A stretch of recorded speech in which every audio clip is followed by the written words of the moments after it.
The Spartans are basking in the glory. Brian Bennett, ESPN.com, college football writer, joins me. Welcome to the Suburban 47 Sports Cave, man. I mean, I know you've been on big stages before, but this has to be the biggest one, right? Well, I'll tell you what, Michigan State's in the playoffs, so anything in Michigan is big these days, right? And to be honest, watching this game, this might have been the first time all season long I lost a little bit of faith in this team's ability to get it done down the stretch. What was the clinching moment for you?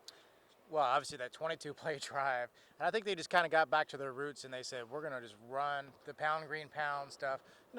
That's what Mark D'Antonio loves, that physical play. And I don't think Connor Cook was quite right today, and so they had to get it done on the ground. And, those last 10 yards, that was the hardest 10 yards I'll ever get, I think.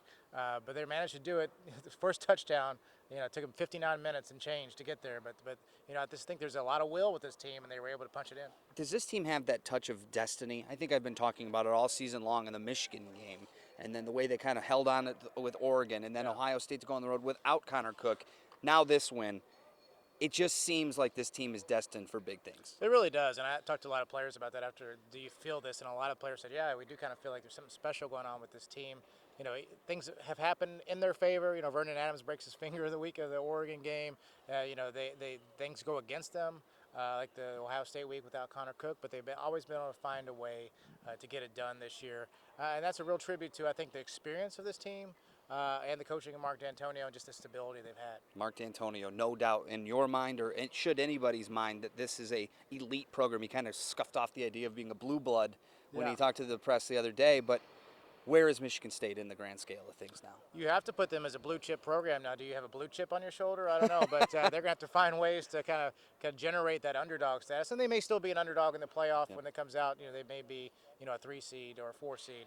But it's getting harder and harder to play that underdog card when you've done what they've done the last 3, 4, 5 years. And now we have to talk about that playoff. Comes out tomorrow at 12:30.